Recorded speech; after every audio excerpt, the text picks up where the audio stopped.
ہمیں عمل کرنا ضروری ہے. ہم یہ نہیں دیکھیں گے کہ اس حکم کے پیچھے کون سی لاجک ہے, کون سی حکمت ہے, کون سا فلسفہ ہے. ارے فلسفہ رہنے دو, ہماری عقل اتنی طاقتور نہیں ہے کہ ہر حکم کو سمجھ سکے. میرے آقا علیہ الصلوۃ والسلام کے دیوانوں کہتے ہیں کہ پہاڑ کا ایک ذرہ, پہاڑ کا ایک ٹکڑا پہاڑ کو دیکھ کر کہہ رہا ہے اچھا میں تجھے وزن کروں گا کہ تیرے اندر کتنا وزن ہے, میں دیکھوں گا تو کتنا چوڑا ہے, میں دیکھوں گا تیرے اندر کتنی لمبائی ہے. ارے پہاڑ کا تو ایک ذرہ ہے, تجھ میں اتنی ہمت کیا ہے کہ تو پورا پہاڑ کو تول سکے. میرے محترم بزرگ دوستو کہتے ہیں کہ ایک چوٹی کی قیمت ایک دانہ چینی اٹھانے کی ہوتی ہے. اگر چوٹی سمجھے کہ میں پہاڑ کو اٹھا لوں گی, یہ خواب خرگوش ہے, چوٹی کے اندر یہ طاقت نہیں ہے. اگر آپ سونا وزن کرنے کے پلڑے میں پہاڑ کو وزن کرو گے تو سونے کا پلڑا جو ہے وہ ٹوٹ جائے گا, پہاڑ اپنی جگہ برقرار رہے گا. میرے دوست بزرگوں ہم یہی کہتے ہیں کہ جہاں تک اللہ رب العالمین نے ہمیں دلیل کے ساتھ اور حکمت کے ساتھ, لوجک کے ساتھ, فلسفے کے ساتھ سمجھایا, ہم اتنا سمجھیں گے. جہاں اللہ رب العالمین نے کہا کہ یہ حکم ہے میرا, اس کو مانو, اس کے آگے اپنی عقل مت چلاؤ. میرے آقا علیہ الصلوۃ والسلام کے دیوانوں آپ کو بھی معلوم ہے کہ اللہ رب العالمین نے بے شمار حکم نازل کیا, اس کے ساتھ ساتھ اس کی حکمت کو بیان کر دیا. جیسے کہ اللہ نے فرمایا اقیم الصلاۃ, کہ نماز قائم کرو, نماز پڑھو. اب نماز کیوں پڑھی جائے, نماز کیوں قائم کی جائے, اللہ نے اس کی حکمت بیان کر دی. ان الصلاۃ تنہی عن الفحشاء والمنکر, کہ بے شک یہ نماز بے حیائی سے اور بری باتوں سے انسان کو روکتی ہے. تو یہاں اللہ نے حکم بھی دیا اور ساتھ ساتھ اس حکم کے پیچھے کون سی حکمت تھی, کون سی لوجک تھی, کون سی جکتی تھی, اس حکمت کو بھی اللہ نے بیان کر دیا. میرے آقا علیہ الصلوۃ والسلام نے یہ بھی بیان کیا کہ جب کوئی آدمی اپنے گھر سے دور ہو, مسافر ہو اور رمضان کا مہینہ ہو, اس کے لیے روزہ رکھنا ضروری نہیں ہے. وجہ کیا ہے, وجہ یہی ہے کہ سفر کے اندر تکلیف ہوتی ہے, مشقت کا سامنا کرنا پڑتا ہے. اگر اس انسان کو کہہ دیا جائے کہ تمہارے اوپر سفر میں بھی روزہ رکھنا ضروری ہے, وہ بیچارہ مجبور ہو جائے گا, اس کی طاقت سے باہر ہو جائے گی چیز. اسی لیے اللہ کے رسول نے فرمایا کہ اگر کوئی آدمی مسافر ہو اور رمضان کا مبارک مہینہ ہو, اس کے باوجود اگر وہ روزہ نہ رکھ سکے تو اس کو نہ رکھنے کی اجازت ہے. تو آقا علیہ الصلوۃ والسلام کے دیوانوں اس طرح بے شمار حکم ہے جس کے ساتھ ساتھ اللہ نے بیان کر دیا, اللہ کے رسول نے بیان کر دیا کہ اس کے پیچھے یہ حکمت ہے, اس کے پیچھے یہ لوجک ہے, اس کے پیچھے یہ فلسفہ ہے. لیکن جہاں اللہ نے اور اس کے پاک پیغمبر نے کسی چیز کو حکم دیا ہے اور اس کے بعد کوئی علت اور کوئی حکم یعنی کوئی حکمت بیان نہیں کی ہے, ہمیں اور آپ کو چاہیے کہ بغیر سوچے سمجھے ان باتوں کو دل سے مان لینا, ان باتوں کو عملی طور پر ثابت کر کے دکھانا. جیسا کہ حضرت علی المرتضیٰ رضی اللہ تعالیٰ عنہ کہتے ہیں, آپ لوگوں کو معلوم ہے کہ چمڑے کا اگر کوئی انسان موزہ پہنے اور چمڑا کا موزہ پہننے کے بعد اس کو وضو کرنے کی ضرورت پڑے تو موزہ کھولنے کی ضرورت نہیں ہے, اور ہاتھوں میں پانی لے کر چمڑے کے موزے کے اوپر سے مسح کر لے, یعنی اپنی انگلیوں کو آگے کی طرف سے رکھے اور پیچھے کی طرف کھینچ لے, یہ اس کا مسح ہو گیا. پیر دھونے کی ضرورت نہیں ہے, اس کو کہتے ہیں مسح الخفین, یعنی موزوں پر مسح. میرے آقا علیہ الصلوۃ والسلام کے دیوانوں حضرت علی المرتضیٰ رضی اللہ تعالیٰ عنہ کہتے ہیں لو کان الدین بالرائے, اگر دین کو عقل سے سمجھا جا سکتا تھا تو میں یہ کہتا کہ چمڑے کے موزے پر مسح اوپر کے پیروں کے اوپر سے نہیں بلکہ پیروں کے نیچے سے ہونا چاہیے, کیونکہ انسان جب چلتا ہے تو گندگی پیروں کے نیچے لگتی ہے, پیروں کے اوپر نہیں لگتی. اس لیے عقل کا تقاضا یہ تھا, عقل کا تو فیصلہ یہ تھا کہ مسح کہاں ہو, پیروں کے مسح یعنی چمڑے کے موزے کے نیچے سے ہو. لیکن حضرت علی المرتضیٰ نے کہا چونکہ اسلام میں عقل کی کوئی گنجائش نہیں ہے, جس طرح اللہ کے رسول نے دکھایا, جس طرح اللہ کے رسول نے کہا, جس طرح اللہ کے رسول نے کر کے ہم سب کو ثابت کیا ہے, ہمیں اسی پر عمل کرنا چاہیے. ایک اور واقعہ سن لیجئے, حضرت عمر فاروق رضی اللہ تعالیٰ عنہ. کون ہے حضرت عمر فاروق رضی اللہ تعالیٰ عنہ, جن کے بارے میں اللہ کے رسول صلی اللہ علیہ وسلم نے بیان کیا ہے کہ اگر میرے بعد کوئی نبی ہوتا, اگر میرے بعد کوئی رسول ہوتا, میرے بعد پیغمبر کا دروازہ کھلا ہوا ہوتا تو یقیناً حضرت عمر فاروق رضی اللہ تعالیٰ عنہ نبی بنتے. حضرت عمر فاروق رضی اللہ تعالیٰ عنہ ایک بار طواف کر رہے ہیں, طواف کرتے ہوئے حجر اسود کے سامنے گئے. حجر اسود کیا ہے, ایک کالا پتھر ہے جس کو حاجی لوگ جاتے ہیں, چومتے ہیں, اور اس کو چومنا عبادت ہے. کہتے ہیں کہ اگر کوئی انسان حجر اسود کو چومتا ہے اس کے سارے गुनाह माफ हो जाते हैं। उस हजर अस्वद को पकड़कर हजरत उमर फारूक कहते हैं, ऐ पत्थर सुन ले, मैं जानता हूं कि तू पत्थर है, न तू नफा दे सकता है न नुकसान पहुंचा सकता है, तेरे अंदर इतनी ताकत नहीं है तो किसी बंदे का नुकसान कर सके, तेरे अंदर इतनी कुव्वत नहीं है तो किसी बंदे को नफा दे सके, बस मैं इसलिए तुझे चूम रहा हूं क्योंकि मैंने अल्लाह के रसूल को तुझे चूमते हुए देखा है। यानी इंसान की अकल तो चाहती है कि पत्थर को ना चूमा जाए, या पत्थर को चूमा इसीलिए जा रहा है क्योंकि अल्लाह के रसूल ने चूमा है। मेरे आका अलैहिस्सलातु वस्सलाम के दीवानों,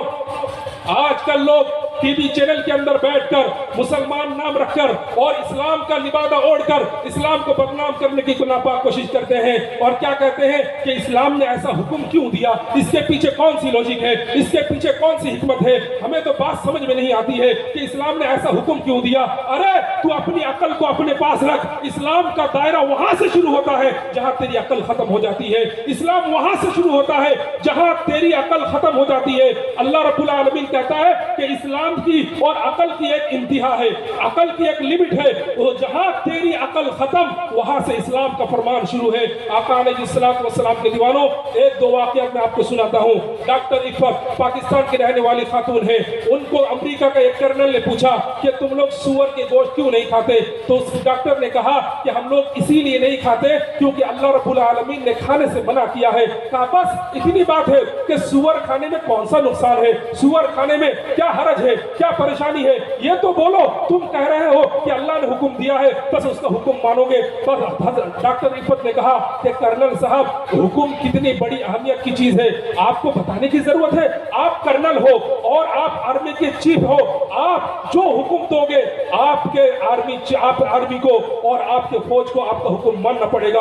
उनको ये बात कहने की इजाजत नहीं है, उनको ये बात कहने का हक नहीं है कि कर्नल साहब आपके इस हुक्म के पीछे कौन सी हिकमत है, कौन सी लॉजिक है, कौन सी जुक्ति है। उनको ये सवाल करने का हक नहीं है, बल्कि कर्नल जो हुक्म दे दे उस हुक्म पर अमल करना जरूरी है। तो हम लोग यही कहते हैं कि अल्लाह रब्बुल आलमीन ने सूअर के गोश्त को हराम किया है, बस उसके पीछे क्या रीजन है, क्या हिकमत है, क्या फलसफा है, हमें उन फलसफों के पीछे नहीं पड़ना है बल्कि अल्लाह के हुक्म को मानकर चलना है। मेरे आका अलैहिस्सलातु वस्सलाम के दीवानों, हमने देखा है कि जो छोटा छोटा मासूम बच्चा होता है जिसके अंदर इतनी समझदारी नहीं है, इतनी अकल और शऊर नहीं है, वो सांप को देखकर भी पकड़ने की कोशिश करता है। चाकू जो तेज तर्रार धार है, जिसके अंदर तेजी है लेकिन चमक रहा है, बच्चा उसको भी हाथ लेने की कोशिश करता है, लेकिन जो समझदार है उनके माँ बाप उसको रोकते हैं कि बेटा ये चाकू है, इससे तेरा हाथ कट सकता है, तू इस काबिल नहीं है कि तू चाकू चला सके। और तू जो सांप को चमकता दमकता देख रहा है,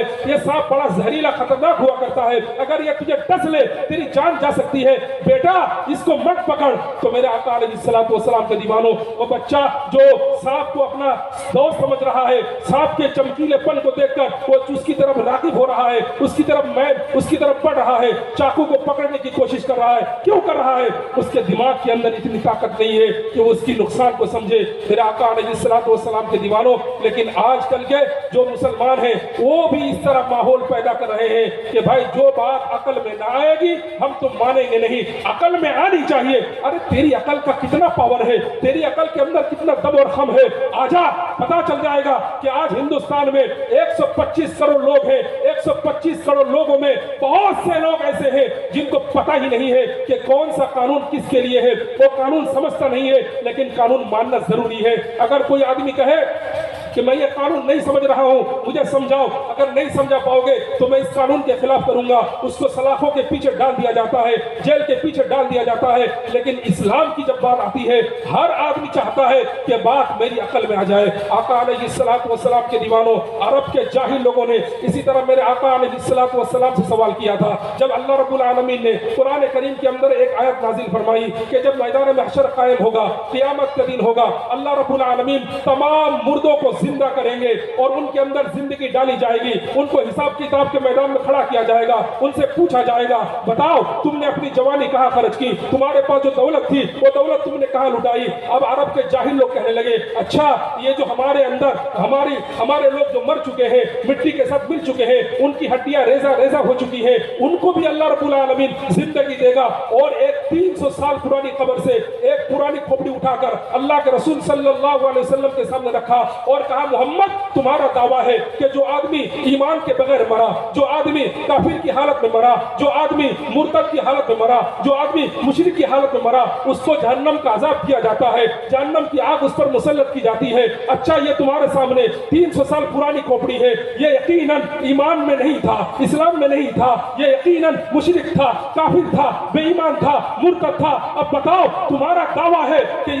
इस खोपड़ी के अंदर आग है, लेकिन देखो खोपड़ी तो ठंडी है, हम भी छू रहे हो, आप भी छू सकते हो। अल्लाह के रसूल सल्लल्लाहु अलैहि वसल्लम ने उन जाहिलों को जवाब दिया, दो पत्थर दो हाथ में लेकर आपस में जोर से टकराया, टकराने के बाद उससे चिंगारी निकली। अल्लाह के रसूल ने फरमाया कि देखो ये पत्थर तो ठंडे हैं, जब इनको आपस में टकराया गया उससे चिंगारी निकली, पता चला कि पत्थर है तो ठंडा लेकिन उसके अंदर आग है। यकीनन ये खोपड़ी अगर दुनियावी एतबार से ठंडी पड़ी है लेकिन इसके अंदर जहन्नम की आग है। तो मेरे आका अलैहिस्सलातु वस्सलाम के दीवानों, हिकमत को समझने की एक दूसरी मिसाल मैं आपको देता हूँ। एक बूढ़ा आदमी अपने बच्चे को कहा कि बेटा देख हम लोग पहाड़ की चोटी पर रहते हैं, एक घास है, एक घास का पौधा है, घास का गाछ है, घास का दरख्त है, कभी भी इस गाछ को यहाँ से हटाना मत। वो बच्चा नादान था, बाप की बात नहीं समझा।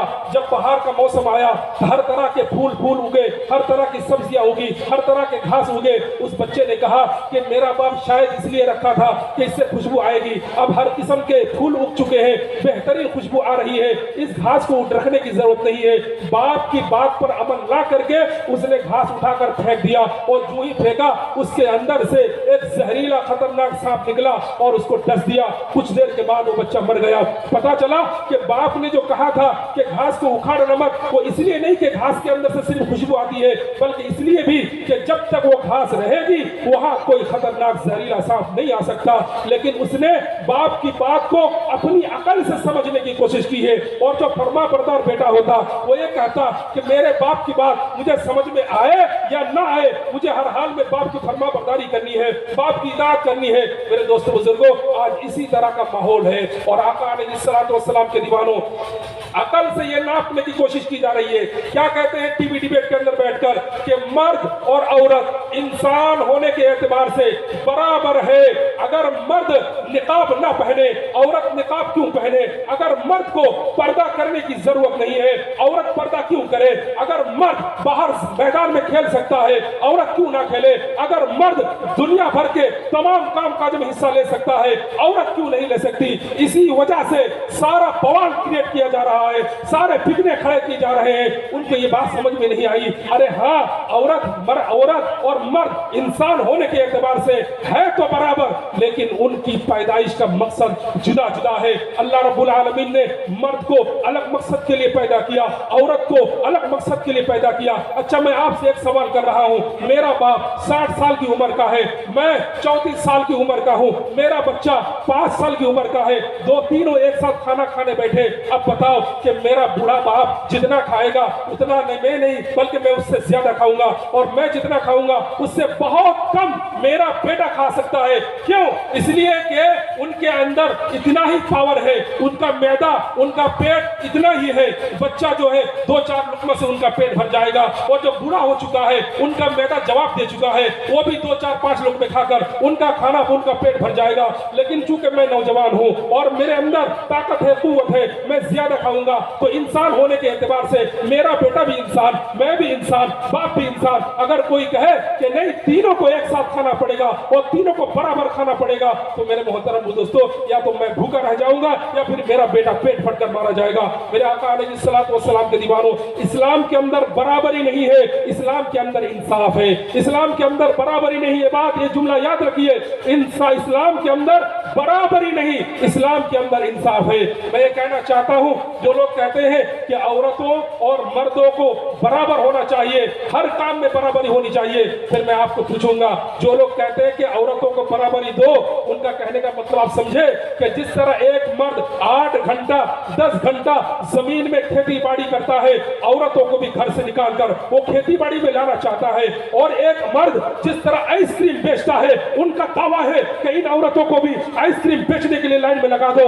एक मर्द होकरगिरी करता है, ट्रेन में जाकर सामान बेचता है, मजदूरी करता है, मेहनत करता है, पत्थर तोड़ता है। जब बराबरी की बात आती है उनका मानना यह है कि इन औरतों को भी इन गंदे कामों में लगा लो। लेकिन हम कहते हैं इस्लाम ने औरतों की जिम्मेदारी अलग दी है, मर्दों की जिम्मेदारी अलग दी है। आज भी आपने कभी सुना है कि किसी मर्द के घर में किसी औरत ने बाराती लेकर आई हो और निकाह करके दुल्हा को अपने साथ अपने घर ले गई हो? और मेरे मोहतरम, ऐसा नमूना आपको नहीं मिलेगा।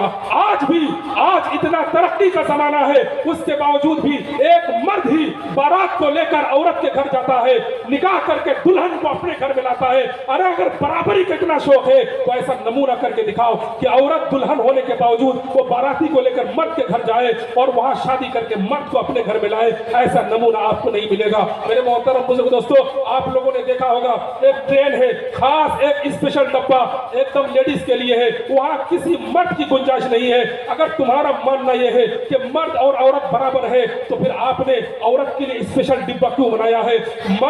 मर्द चाहे कितना भी कमजोर हो उस डिब्बे में उसको इजाजत नहीं है, लेकिन औरत चाहे जिस डिब्बे में चाहे वो सवार हो सकती है। मेरे आका अलैहिस्सलातु वस्सलाम के दीवानों, ये असल में एक गुमराही है, इसको समझने के लिए आपको तैयार होना चाहिए। और आका अलैहिस्सलातु वस्सलाम के दीवानों, मेरी माँ बहनों बेटियों को सुनो, ये जो लोग कहते हैं कि औरतों को इस्लाम ने पर्दा में रखा, उसको कैद कर दिया, किसने कैद किया भाई? अरे किसने जेल खाने में रखा है? जेल खाना किसको कहते हैं आपको मालूम है? उन लोगों को तो पता भी नहीं है कि कैद किसको कहते हैं। अच्छा बताइए, एक आदमी पखाना करने के लिए गया और पखाना घर में दाखिल होने के बाद कपड़ा बाहर से लगा दिया, कुंडी लगा दी, अपना कपड़ा उठाकर पखाना कर रहा है, इसको कोई कह सकता है कि ये कैद है? कोई कह सकता है? नहीं। क्यों? इसलिए कि इसने खुशी खुशी पखाना घर में दाखिल होकर उसका दरवाजा बंद कर दिया। हाँ, अगर किसी आदमी को पखाना घर में जबरदस्ती बंद किया जाए और ऊपर से उसको लगा दिया जाए, ये कैद है। तो जो मुसलमान औरतें पर्दा करती है वो अपने शौक से करती है, इस्लाम को समझ कर करती है, इस्लाम की मोहब्बत में करती है, इसको कैद नहीं कहा जा सकता। अरे तुम्हें तो पता भी नहीं है कि कैद कहते किसको है। मेरे आका अलैहिस्सलातु वस्सलाम के दीवानों, एक और नुक्ते की बात मैं आपको बता रहा हूँ। ये लोग बार बार कहते हैं कि औरतों को ही पर्दे का हुक्म है। अरे तुमने कुरान पढ़ा ही नहीं। अल्लाह रब्बुल आलमीन ने औरतों को पर्दे की बात बाद में कही है, लेकिन सबसे पहले मर्दों का पर्दा का हुक्म है। सूरह नूर के अंदर है, अल्लाह रब्बुल आलमीन ने फरमाया, कुल लिल मुमिनीना यगुज़्ज़ू मिन अब्सारिहिम। ऐ अल्लाह के रसूल, आप मुसलमानों से कह दो, मोमिनों से कह दो कि अपनी निगाहों को नीची रखे, अपनी आंखों को नीची रखे, और वयहफ़ज़ू फुरूजहुम, अपनी शर्मगाहों की हिफाजत करे। ये किसके लिए है? मर्दों के लिए, कि मर्द जब रास्ते में जाए अपनी निगाहों को नीची करके जाए और अपनी शर्मगाहों की हिफाजत करे। उसके बाद अल्लाह रब्बुल आलमीन ने माँ बहनों बेटियों के लिए कहा कि मुसलमान औरतों से भी कह दो कि जब वो बाहर निकले तो अपने ऊपर दुपट्टा डाले। वकुल लिल मुमिनाति यग़ज़ुज़्न मिन अब्सारिहिन्ना वयहफ़ज़्न फुरूजहुन्ना, कि अपनी आंखों को नीची कर ले और अपनी शर्मगाहों की हिफाजत कर ले। तो सबसे पहला हुक्म पर्दे का किसको दिया गया? मर्द को, उसके बाद औरत को। और अल्लाह रब्बुल आलमीन उसके पाक पैगंबर ने एक मौका पर फरमाया, ऐ अली, अगर तेरी नजर किसी खातून पर पड़ जाए तो पहली नजर जो बिला इरादा, बगैर कस्द के, बगैर नियत के तूने देखा है, वो नजर तो माफ है, लेकिन दूसरी बार तुझे देखने की इजाजत नहीं है। लेकिन मेरे दोस्तों बुजुर्गों, आपको पता चला कि औरतों को और मर्दों के साथ कितना टिट फॉर टेट, यानी मर्दों को कितना सख्त हुक्म दिया गया कि अगर तुम्हारी निगाह एक बार पड़ जाए दूसरी बार उसकी तरफ ना देखो। मेरे आका अलैहिस्सलातु वस्सलाम के दीवानों, ये क्या जाने कि इस्लाम के अंदर औरतों का कितना हक दिया गया है। आका अलैहिस्सलातु वस्सलाम के दीवानों, इस्लाम ने कहा एक औरत अगर बेटी के रूप में है तो उसकी जिम्मेदारी बाप पर है, अगर एक औरत बहन के रूप में है जिम्मेदारी भाई पर है, एक औरत अगर बीवी की शक्ल में है जिम्मेदारी शौहर पर है, एक औरत माँ की रूप में है उसकी जिम्मेदारी बेटे पर है। यानी इस्लाम ने हर मौके पर हर कदम पर औरतों की निगहबानी की है। इनकी तरह नहीं है कि मर्द भी चले ड्यूटी में, औरत भी चली ड्यूटी में। बच्चे को कौन पालेगा? बच्चे की किफालत कौन करेगा? बच्चे की परवरिश कौन करेगा? अल्लाह रब्बुल आलमीन ने जिम्मेदारी दे दी है। अगर आज से मैं कहूँ कि औरत और मर्द बराबर है, आज से कोई औरत औलाद जन्म नहीं देगी। मर्द के अंदर ताकत है, मर्द के अंदर हिम्मत है, तो बराबरी के इस दाबी पर आ जाए और कल अपने औलाद اولاد جنم کر کے دکھائے۔ میرے آقا علیہ الصلوۃ والسلام کے دیوانوں، آج کل اگر ہمارے بہنیں بیٹیاں کہہ دیں کہ مرد عورت برابر ہے، ہم بچوں کو دودھ نہیں پلائیں گی، کون سا مرد ہے جس کے سینے میں اللہ رب العالمین نے وہ خون دیا ہے، وہ دودھ دیا ہے جو اپنے اولاد کو پلا سکے؟ میرے آقا علیہ الصلوۃ والسلام کے دیوانوں، اللہ رب العالمین نے عورت کی شکل و صورت ہی ایسی بنائی ہے کہ ان کی ذمہ داری الگ ہو، مرد کی شکل و صورت ایسی بنائی ہے کہ ان کی ذمہ داری الگ ہو۔ اگر کوئی گڈ مٹ کرنا چاہے کہ نہیں نہیں مرد اور عورت برابر ہے، تو ان کو میں پوچھوں گا اور کہوں گا کہ کب آئے گی وہ دن، کب آئے گا وہ دن کہ جب مرد عورت برابر ہو اور ہر اعتبار سے برابر ہو؟ یہ دن نہیں آ سکتا، کیونکہ یہ قدرت کے خلاف ہے، نیچر کے خلاف ہے، فطرت کے خلاف ہے۔ یہ بات ان کی اپنی زبان سے ہے، لیکن اس کو حقیقت سے کبھی جوڑا نہیں جا سکتا۔ تو میرے آقا علیہ الصلوۃ والسلام کے دیوانوں، بس اتنی بات ہمیں اور آپ کو سمجھنی چاہیے۔ گزشتہ 2 روز پہلے ایک عالم دین نے مجھ سے پوچھا فون کر کے، مولانا صاحب، مفتی صاحب، ایک آدمی نے مجھ سے سوال کر لیا کہ مردوں کے لیے سونا پہننا حرام کیوں ہے؟